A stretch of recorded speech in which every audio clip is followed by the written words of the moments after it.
I'm live. All right, welcome back to Painted Green.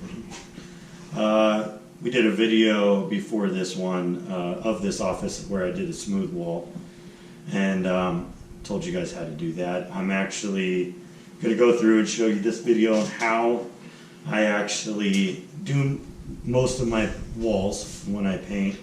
As you can see, we got tarps laid out everywhere. This building, they're actually going to tear out the carpet, but we want to protect it anyways, just to keep, be safe. They may not want to tear out one room, they might want to keep it. So anyway, so I'm going through and I'm, that whole room in there is completely tarped off, and I'm in there cutting out the walls. And you can see that I'm using a brush and a mini roller. And what I'm doing is I use my brush to cut in all four sides, and then I use my mini roller to roll out my cut. That way, these are smooth walls, so we want to make sure that we don't have brush strokes everywhere.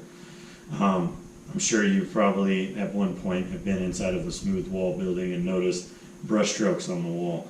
We try to make sure that that doesn't happen by using the mini roller. And at this point, I'm just going through and I'm rolling out my walls. And again, I can't stress this enough. When you are rolling a wall, my philosophy is get the paint on the wall in your up and down motion, but to always go back through and lay off. And I will show you what I mean further into this video. I can give you a better reference. Usually you would cut in your windows and stuff before you paint the wall, but in this case these windows were recessed into the wall, so I just went ahead and made sure I got a nice even coat on the wall before I actually started painting the windows. So that's how I did this job. I went through and painted everything, then I painted the windows after I was done with the wall. I'm working on this job by myself, so I just went through wall at a time, one wall at a time. And as I get closer here to the camera, you can actually see I'm brushing out the top of the ceiling and above the window there. And you'll see when I'm done, that's where I bring in the mini roller and I lay off my brush strokes with the mini roller. You can also see there's like paint or gray splotches on the yellow wall to the right of me there next to the window. There's a few two spots and then one to the left. What that is that's patches that I did before I painted. And to pre-prime the patches, I went through and rolled those out with my mini roller to put the first coat of paint on them. Because when you do a patch, you want to pre-prime it either with the color of the wall that you're using, and you can see right there I just went through with the mini roller and laid off my cut. But you want to make sure when you do patches, you want to prime them. That way the paint soaks into the drywall mud or the patch, whatever you're using, because it's going to suck up that paint more than any other spot. So you want to do that first. When that's done, then and dry, then you can roll right over it and it acts like a prime. So that's what I did there. I'm going to go ahead and cut in all these windows and use my mini roller to again fade out and roll over my brush marks. That way they're nice and even. And you can see real good in this part of the video, I'm not going all the way down, and that's because they said they were going to replace the carpet and the rubber base that they had in there. So we went through and actually pulled off all the rubber base. That way it was already out of our way, we didn't have to worry about taping it. So I'm only rolling down to where the rubber base would be. The rubber base is gonna be put on and it's gonna go up past the paint. So that way I'm painting up behind the rubber base. So I won't go all the way down to the ground. This wall right here, I'm going through and I'm gonna cut it all in. This has got 2 windows and 2 exit doors, and they're pretty big. So instead of cutting it all in with my brush and mini roller and then grabbing the 9-inch frame and roller and rolling it out, I'm just going to go ahead and just keep my mini roller because I don't want to waste any time. I don't need to put that much paint on there. And the 9-inch is going to put a lot of paint, and the mini roller is going to do just just fine. So I'm going to go ahead and use my mini roller on this spot and go ahead and go around everything, rolling it out nice and even. Let's see here.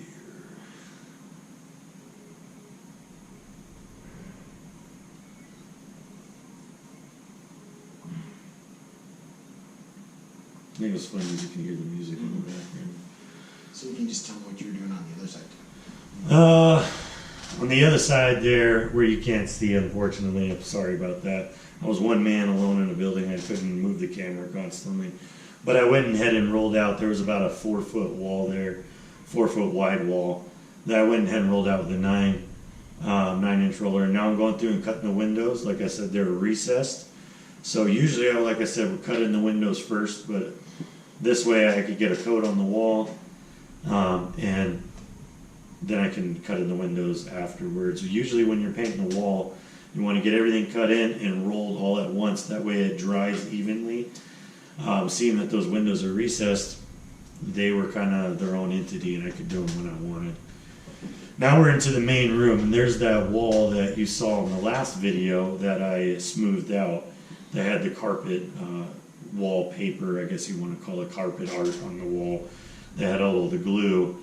I went ahead and did a first coat of the color that's going on that wall earlier in the morning. Sorry I didn't get that on camera, but went ahead and painted it one coat. And I was letting it dry while I started the gray walls. And so I'm over here in the main entry lobby, I guess you could call it. Go ahead and cutting it all in. I said looked like I was going way too fast. I know I sped the video up, but I still feel like I'm flying. But again, cutting and mini rolling all the small areas a 9-inch can't get into, but also just cutting and mini rolling out all my cut on those smooth walls. We want to really make sure we don't have brush strokes. The sheen in the paint will just make it stand out like a sore thumb. So we want to make sure we get nothing but a nice stipple from our rollers on there.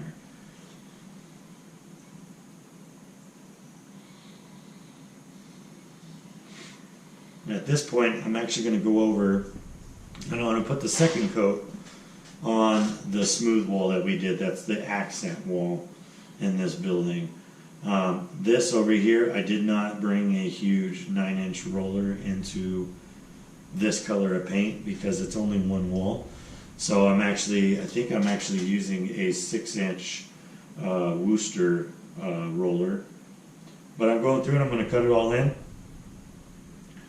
And this is the second coat on it. So at this point, this wall has 2 coats of mud, sanded down smooth, 1 coat of primer, 1 coat of this color, and now I'm putting on the second coat of this color. And that's why I said in the last video that doing a smooth wall takes time. You can't rush it. There's a lot of applications you got to do to make sure it looks perfect. So right here, I'm actually, instead of just cutting it real quick, instead of cutting it real quick, I'm actually going to get on my knee here because there's that cabinet, and I want to make sure that my line's perfect. So I'm actually going to get down face to face with it and make sure that line is perfect. Again, going across the top of the countertop there's already a paper and tape down, so I'm not really worried about it splattering on anything because I got it all covered up.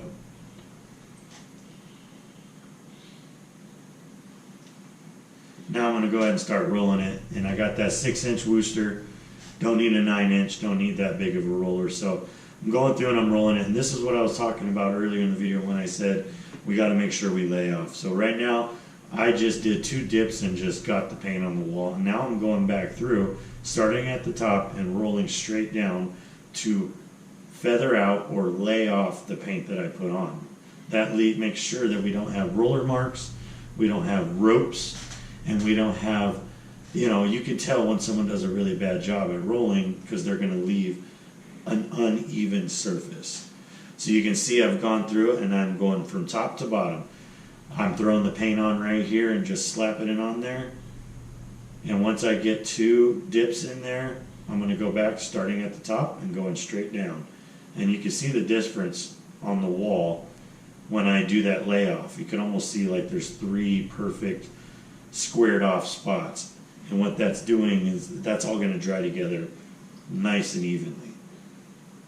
This part of the wall, it's going to take a little bit more paint, so instead of doing 2 kind of big dips in a big section, I'm doing a little bit smaller of sections. That way I make sure to get enough paint on the wall.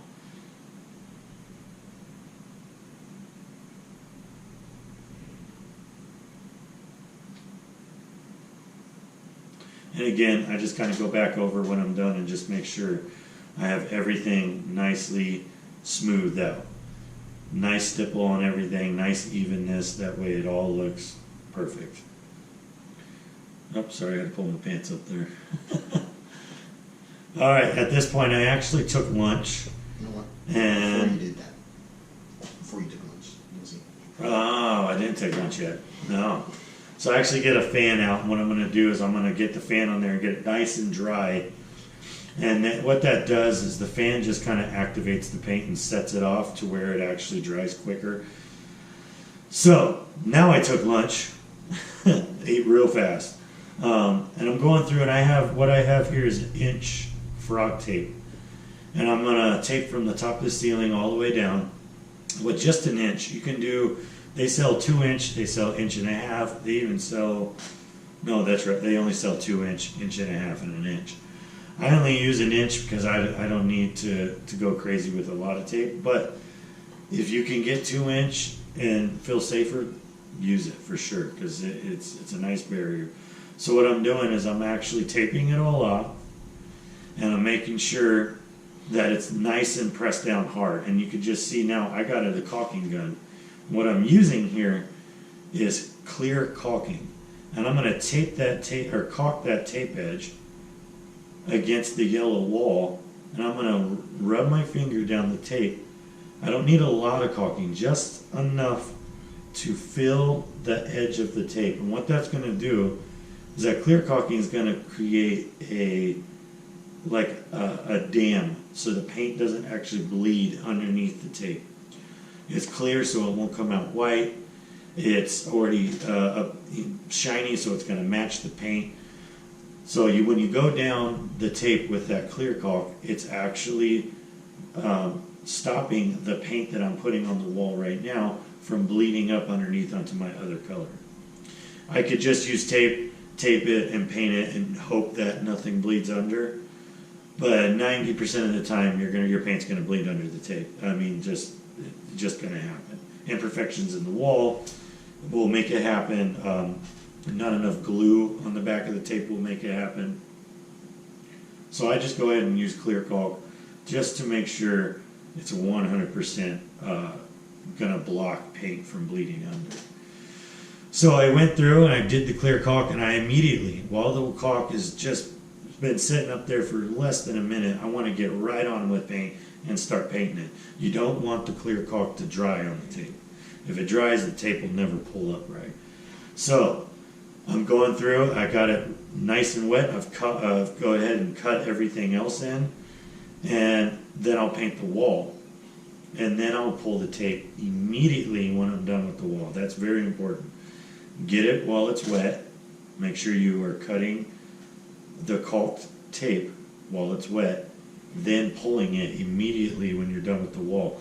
That way it pulls off clean, because if you let it dry, it will either pull off, the tape will pull off wrong and it'll be a hard mess. You'll have to go through with a knife and try to cut it off the wall, or it'll tear the paint underneath of it, because that caulking is going to dry nice and hard. So here I am rolling right next to the tape, and I believe what happened here is I found a booger on the wall that just got stuck in my paint, so I had to knock it off, and then I went through with my brush and recut where the tape was, and you can see I dipped my roller right into my freshly done wall. So frustrating. So I went through it right now, and I'm cleaning it off with some water and a rag, and there I am. I'm pulling the tape off as soon as I'm done, and there you go, nice clean straight line. I'm going to go through with the other color now, and I'm actually going to, where I wiped down the wall, I'm going to go ahead and roll in and fix my mistake there. But I'm gonna make sure that when I do that, I fade out. That way it's still has that nice even coat. Same thing on this side, it's hard to see. I know, again, I couldn't move the camera while I was working. I went in to tape that side and caulked it, and I'm painting it in now. And I'm gonna roll that out, and like I said, immediately pull the tape. Very important, pull the tape while the wall is wet.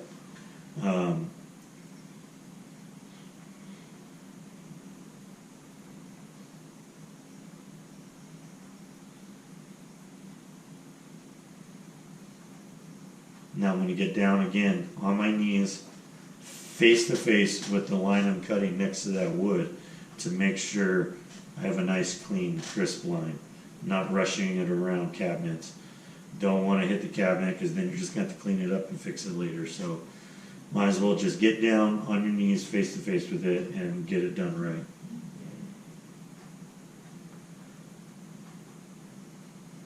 I'm going to go ahead and roll that out with the 9" now. Nice and smooth.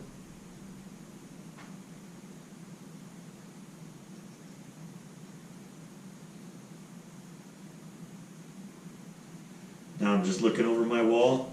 I really want to make sure that every line is as straight as it can be, because that is a focal point in the office. That is the only wall that is a different color in this office. So I mean, when you walk in, your eyes are going to focus on that immediately. So I'm actually up on the counter right now, making sure my line is as straight as it could be. I'm even coming back with the other color, hitting some things that I found holiday-wise that when I was face-to-face with it up on the counter. So I recommend definitely doing that. So you can see I've already painted this wall, but I'm coming back to it and I'm now recutting it in. The reason why I'm doing that is I painted this wall in the morning, and as the day got brighter, I noticed I could see through it. It was just barely. It was 90% covered, and I could see when I would hold my light up to the wall on my phone, my flashlight, or the sun was shining through just perfectly, I could actually see through my stipple. The stipple of the paint, just little dots